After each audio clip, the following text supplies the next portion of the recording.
Greetings and salutations, this is Huge Ass! Brandon Toy. If you haven't yet come across Brandon Toy, he's been active in Gem Panda's Discord server and places like that, 24/7 Flat Earth discussion and all these little funny places. And Ranty recently gave him his channel because Ranty's doing away with Flat Earth and moving on to other things. Now with Ranty, I mean, he was the world's best globe prover, that's for sure. I mean, so much evidence that Ranty got for everyone else, that was amazing. But Brandon is a different kettle of fish. Brandon has taken the discussion on Ranty's channel from just a few idiots who, were pretty harmless to a massive idiot convention where idiots get together to pat each other on the back about what idiots they are. And of course, the leader in idiocy is Brandon himself. In some places he seems like a quite reasonable person, but then he just spews absolute garbage that he must know is garbage, because no one could possibly believe the rubbish he spews. He recently had a debate with Conspiracy Catz, and this happened. It's a very simple question. It appears to me very strongly that you don't understand trigonometry. And because you don't understand trigonometry, you don't understand why what you showed me is rubbish. Katz's argument, again, you don't understand, ignores the argument that I've made, doesn't address any of the points I made, goes back to numbers and trying to get me to do a math quiz during the show, has no substance to it other than to attack me for my inability to conjure up some numbers that he wants me to conjure up on the concept that he brought to the table, and won't address why there's a finite vanishing point in reality and how he debunks my perspective-based side angle model to Flerfs, and doesn't understand the difference between perspective space and Euclidean physical space. Won't acknowledge that there's a difference, which is well established within the science of optics and psychology. I yield. Okay, Brandon, I think my point is very simple. How on earth am I supposed to believe that you have created some kind of perspective-based model if you can't do trigonometry that children in UK schools learn at 14 years old, 13 years old, some of them? How can you come up with the angles? Let me share your screen again, my screen again. You have presented this. You have presented and said that it's a perspective-based model, and it all works out, right? All the maths works out, but you won't tell me why the maths works out, and the reason you won't tell me is because you don't know, and the reason you don't know is because you've forgotten from when you were at school how to do basic calculations like trigonometry, which is fine to forget. I'm not going to go at you for forgetting how to do trigonometry, but what I am saying is, given the fact that you lack such basic mathematical skills, how am I supposed to accept that this here on the screen is anything to take seriously when you just slap some numbers on and you've no idea where those numbers have come from? So I totally reject your argument against Polaris. It seems to have just been conjured up out of nothing. I don't know. I'm not trying to overgo you for your lack of knowledge of maths, but you have to be honest and say, okay, I don't know how to do trigonometry, I've forgotten. And then the next question will be, well, therefore your argument is based purely on a concept. So can I ask you just one more time, and then we'll leave Polaris and go on to something else because I think we're at a dead end. Can you please tell me how you would arrive at the heights of Polaris? That is not my model that you keep bringing up. That is your model for what debunks Polaris over that plane for the third or fourth time. Why are you not my time? It's my time. I didn't yield. I asked you a question. I'll ask you one on your model. This building here, okay, how would you calculate on your model the height of the building? It's your model, so how would you calculate the height of the building? Here's what you need to do. You need to tell me how a finite vanishing point is possible on in reality. Okay, you can't, and I think that's what we're and doing. why your diagram doesn't represent a finite vanishing point on a flat plane. This is your model, this is your green column model, and all this going on and on and on about how I don't understand triangles? I mean, so essentially, you don't understand triangles, you forgot what you learned in school, that's your argument? So real, dude. I think what we've proven is essentially you've brought an argument here based on angles and distances, and you've got no understanding of where these angles and distances have come from. You haven't got but this is it. This is what Flat Earth is. Flat Earth is people that don't understand the very basic stuff, thinking that they can come up with fantastically made up arguments like a vanishing point explains observations of Polaris, or diffraction explains ships vanishing bottom up. They are completely made up points by people that don't understand the very basics. So I'm not going to go at you by saying you don't understand it. I'm just pointing out you do not understand it. Please listen to that. Please, educate yourself a little bit on trigonometry, and then reassess the model that you brought, and you'll realize it doesn't work. Just a straight ad hoc and character assassination, and it's ridiculous. How's it an ad hoc? You don't understand. You must have from school. You don't know how triangles work. You don't know how angles work. I've muted Brandon and Katz. Brandon, that isn't how we behave on this channel. No kiddie voices. I told you I'd mute both of you, which I've now done. I'm going to unmute you now, and Brandon, you get to speak first. Katz, give Brandon a chance. Okay, thank you. No problem. So your argument is essentially that I forgot my math from school. I don't understand triangles or angles, and that I'm just a confused flat earther who doesn't understand and should listen to you. That has been your argument for the last 10 minutes. And I got to be honest, it's a pathetic argument. You won't address any of the points that I brought up. Why, in your supposed debunk of Polaris, which you keep showing and saying is my argument, when it's just a formulation of your argument, that I don't understand why those angles are on there. I know how triangles work, Katz. I understand how triangles work. I also know that there's a difference between Euclidean physical space and perspective visual space, which you don't seem to understand and won't acknowledge. So I agree. Let's move on. I'll yield the rest of my time, and let's see you bring some actual evidence to the table instead of attacking what I know, saying I forgot everything from school, don't understand triangles, wrote something on a piece of paper and didn't understand it, and flat earthers, they don't understand. How about some actual evidence for a change? I yield. Okay, well, you did bring me some evidence. You brought me this evidence here that I'm about to screen share. You told me that you understood perspective and how perspective works, and you just told me specifically you understand triangles. The point I'm making is this explanation you've got to explain away the observations of Polaris is only useful if you understand how to come up with these angles and numbers in the first place. Otherwise, it's nothing. You can't tell me you understand your own argument and you understand triangles if essentially you can't do basic, let's find out the length of a triangle. I mean, I don't know where to go with that. I can't. I'm not trying to be mean, but if I took my car to a mechanic and I said to the mechanic, oh, my car's struggling, there's something wrong with the engine, and he starts rooting around in my glove box and brings out, a spanner and says, oh, look, I've got your engine here. I'm not going to really have any faith in anything else he's got to say. And it's the same here. You brought me something with numbers on, and that's it. You've no idea where the numbers have come from. you haven't got the mathematical skills. You can't demonstrate mathematical skills to make me believe you know where those numbers have come from. So I'm just going to throw away anything you've got to say about Polaris because it was just meaningless. And I don't mean that. I don't mean to be nasty. It was just meaningless. So clearly Brandon's using as an excuse to not listen to what Catz is telling him and learning, as a possibility, that he's not getting the respect that he thinks he deserves. But to me, and pretty much anyone who's studied any science whatsoever, you don't deserve respect for holding views that are utterly baseless. You earn that respect by demonstrating a proper understanding of how the world works, as demonstrated by science over centuries. Science is the process by which the human race collectively figures out how the world works, and we can make decisions and inventions and improve our lives as a result. But people like Brandon want us to throw that all away and just believe whatever feels right. Flerfs get no respect, and there's a reason for that.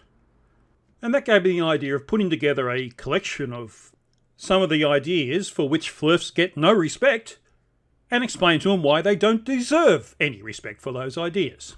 This is a big job, and I think it's inappropriate for just one person to give their point of view on this. For Flerfs to get the message, they need the viewpoint of a whole community.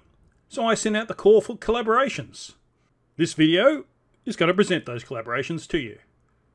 I'm going to start with my own. It's about why Flerfs don't deserve respect for thinking that we should feel any movement of the Earth.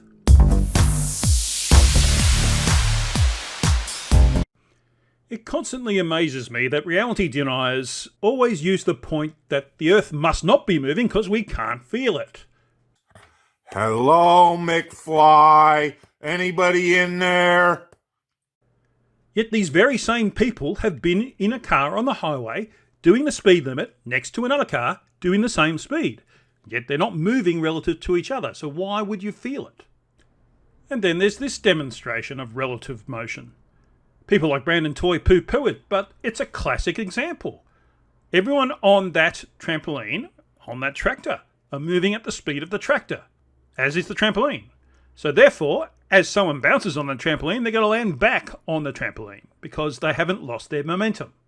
So the reason you don't feel the Earth turning at 15 degrees per hour or at the equator 1,000 miles per hour roughly is because you are also turning at 15 degrees per hour or 1,000 miles an hour at the equator, just like those cars on the highway. I mean, what else would you expect? And that's why we can't respect the Flerfs' position on the rotation of the Earth. They ignore demonstrable reality. You're entitled to believe your fantasy, but don't waste our time trying to convince anyone else when reality disagrees with you. And now I've done my bit, I'll leave the other creators to entertain you with their reasons why Flerfs get no respect. Thank you, Hujars, for letting me be a part of this. Before I get into why I think flat earthers are idiots and don't deserve our respect, let me do some experiments for you guys. If you want the full video, go to my channel, Skydiver Tanner, and check it out there as well. Here I start with an analog and digital altimeter. It is 66 degrees Fahrenheit, which is 19 degrees Celsius. I move outside where it's 27 degrees Fahrenheit, which is minus 3 degrees Celsius. As I stand there, you notice that no altimeter changes in altitude at all during this time. Here you see me start at 5,400 feet, ending at 3,800 feet. That's a 1,600 foot drop in a matter of 10 seconds. My altimeter needs to be able to pick that up quickly so I know when to deploy my parachute properly. As you saw in the previous clip, there was a big jump in temperature and my altimeters did not change. So it needs to be able to pick up on air pressure. If it went off at temperature, I'd have to dress very differently for this skydive. Now mind you, I do not have a college degree. I am merely a high school graduate with a little bit of college meteorology and a little bit of college physics. So as you can see from my simple experiment, clearly it is not temperature that tells us our altitude. It is a pressure gradient. You flat earthers deserve no respect. No respect at all, you know. And you are idiots.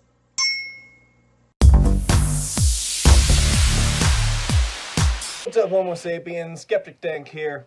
So, one incredibly stupid argument that flat earthers like Nathan Thompson and Mark Sargent love to bring up is that moonlight is cold. I have a more in-depth video about it on my channel, but here's the main reasons why that is absolute rubbish. First of all, moonlight is definitely on the visible light spectrum. Aside from the fact that we can freaking see it, we can also take its spectroscopy and see the exact wavelengths of light that make up moonlight. We know exactly where these wavelengths fall on the electromagnetic spectrum, and we also know that waves of energy being absorbed by an object can only increase its thermal energy. Waves of energy can add to the energy of a system, but they can't subtract from it. And any energy that is subtracted from a system has to go somewhere. It can't just disappear. There's no such thing as a wave of negative energy, and if there was, it wouldn't be these waves that we can see are, in fact, in the visible light spectrum. I go more into it in my own set of experiments you can check out on my channel. Moonlight is not cold. And even better, it's not even necessary to have cold moonlight for a flat Earth. But you're not going to get either of these chuckleheads to ever admit that they're wrong, no matter how much proof you show them. And that's why they don't deserve respect. Thanks to Hugh Jars for putting this whole thing together. I can't wait to see all the other people's contributions. One of the more persistent and spectacularly anti-scientific claims made by flat earthers is that gravity does not exist and that the downward motion of bodies where it is observed to occur is due entirely to the density of the body being greater than the density of the medium that body is located in.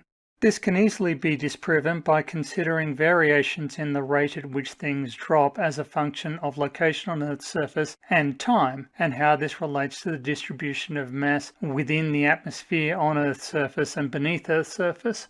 But instead of explaining the complexities of gravimetry, let's consider a simple, direct counterexample. Consider a heavy-duty rubberized balloon that is empty of air and folded, as in the left-hand side of the panel. We take this balloon and we weigh it. It will exert a force on the scales of F1. If we then fill the balloon with carbon dioxide, we will substantially reduce the density of the balloon. If we return the balloon to the scales, however, the force will have increased to F2. If, as Oakley and his cadre of contrarian clowns contend, a decrease in relative density leads to a decrease in downward force, why does reality disagree and instead register an increase in downward force as a result of a decrease in density? Well, hello folks, and thank you Mr. Hugh Jars for inviting me to create this cheeky little video that's going to address a claim made by Mr. Oakley and the Queen Daddy of Flat Earth Knowledge himself, QE. Now this is about the gas without a container. And their claim is that you can't have gas without a container, and therefore space is fake. Because what would happen is that the second law of thermodynamics, which incidentally has nothing to do with this, will cause all of the gas on the Earth to flurf off into space. Well, they're saying that the reason that'll happen is because gas has pressure because it needs container walls. All right, let's have a look at that. Well, first of all, what both Mr. Oakley and Queen Daddy could do is find themselves a barometer and then read it. You know, read the pressure. And then they could hold hands and walk around, see if they can bump into a container. You know, the container that's causing the pressure on that barometer. Go look for it. See if you can find it. See if you can bump into it yourself. I think you'll find that gas pressure without a container. Yeah? Okay. What about the next one? Without a container, the atmosphere would flurf off into space. Well, that's the big claim. So therefore, space must be fake. Well, so The assumption here is that if you have a high pressure area and a low pressure area, then the gas in the high pressure area would automatically move to the low pressure. You know, that's their version of entropy. All right, that's what they expect would happen, and they demonstrate this by showing us a video where somebody's got some bromine gas in one container, opens a valve, and it fills a vacuum in another container. And that's their demonstration. Okay, well, let's have a look at some real life demonstrations then, shall we? What happens at the top of Everest, where the pressure is only 4.36 psi? Why doesn't the air that's at 14 psi rush off to fill the space at only 4.36 psi? Gas go down, go boom boom. Gas go down, go boom boom. You know, like you expected it to. I wonder why it doesn't happen. Gas go down, go boom boom. Gas go down, go boom boom. Actually, I've got a better question. Why aren't you asking yourself that question? Let's look at another one. Just recently we had Mr. Sensible put a balloon up, a high altitude balloon. Went to around 127,000 feet and measured the pressure at 0.036 psi. Okay, that's pretty low, isn't it? Nearly nothing. So, can you please tell us, Mr. Oakley and Queen Daddy, why is the gas at 14.7 psi not rushing off, flurfing off to this area at 127,000 feet where there's practically none? Gas go down, go boom boom. Gas go down, go boom boom. Now, if it doesn't do that at 127,000 feet, why should it do it at 150,000 feet? Gas go down, go boom boom. Gas go down, go boom boom. 500,000 feet. Gas go down, go boom boom. Gas go down, go boom boom. 500 miles. Gas go down, go boom boom. Gas go down, go boom boom. 50,000 miles. Gas go down, go boom boom. Gas go down, go boom boom. 400,000 miles. Gas go down, go boom boom. Gas go down, go boom boom. Infinite.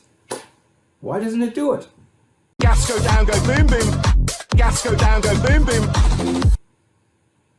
If the air's can't be bothered to flurf up to 127,000 feet, why would it be bothered to flurf up to 1,000,000? Gas go down, go boom boom. Gas go down, go boom boom. Why aren't you asking yourself this question? Actually, what surprises me is, why aren't your flock asking you this question?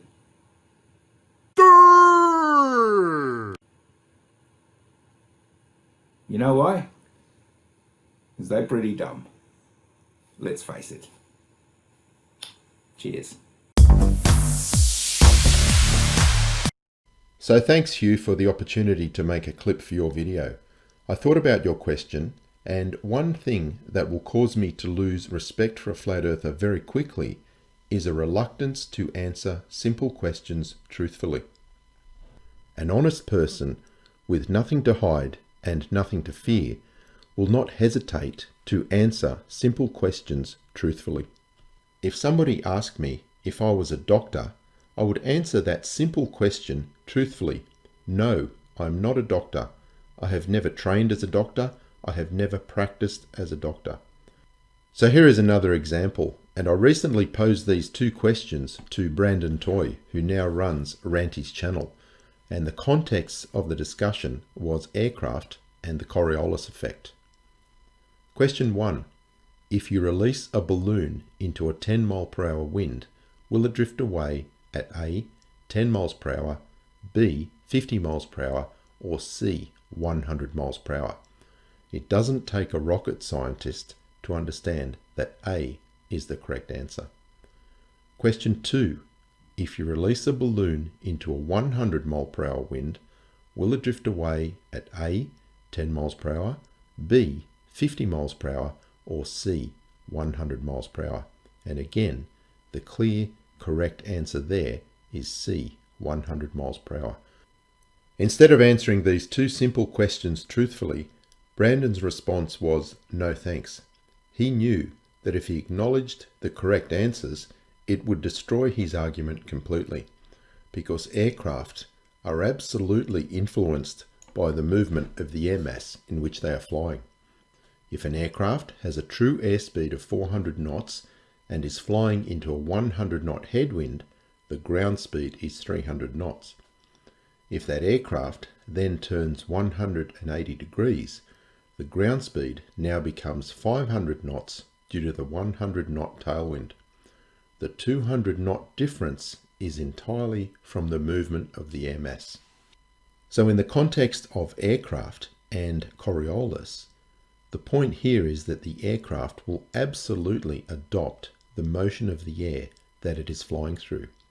If we are flying from the poles down towards the equator, with the atmosphere generally following the rotation of the Earth, the atmosphere itself will be moving much faster near the equator than it is near the poles. And as a result, the necessary energy that the aircraft has to gain as it moves towards the equator is coming from the air itself. So Brandon was clearly reluctant to answer these simple questions truthfully, because admitting the simple truth would destroy his entire argument. G'day everybody, where's Wally here? Well, my good mate Hugh Jars, he's asked me to do a quick 1-minute video for him. So here it is, Hugh. Gleam is my nomination for the flatty who gets the least respect from me, partly because he says he's not a flatty, and because he's a grown man who refers to himself as a lion. Who does that? Now, One More Orbit is just the best reason to have no respect for the likes of Gleam. Well, if you make an error, why don't you do the manly thing and own it? We all have off days. Even air traffic controllers and brain surgeons have a bad day at work sometimes. Oh, and top marks, anyone can tell me what pop culture reference that's from? Well, it seems Gleam was absolutely certain that One More Orbit was flying in a curved leg 3. Hamish, the One More Orbit pilot, he posted a tweet showing that this was not the case. He said that it flew in 2 distinct straight lines crossing at the South Pole, and he had to do a 52-degree turn to jump from one line to the other. It was as simple as that. Well, Gleam, when he read this, he simply swapped sides and claimed victory anyway. Gleam didn't like me pointing this out to him, so he blocked me on Twitter. Now he ghosts me on YouTube, and for this, he has no respect for me. Gleam, when you're wrong, just say, oh, look, I was wrong. It's super easy, barely an inconvenience. And that's it. Thanks very much to all the contributors who made a contribution to this video. I know the message won't get through to the pig-headed ignorant fools, but we can but try. And hopefully those sitting on the fence can see this and understand why we don't give them any respect. And that's the purpose in the end. Corgi's warming up, so if you like this video, click like and subscribe. I've also put a link to all the contributors in the description of this video, so go to their channels and subscribe to their channels as well. They deserve it. They did most of the work. So there's nothing left to do but cue the Corgi.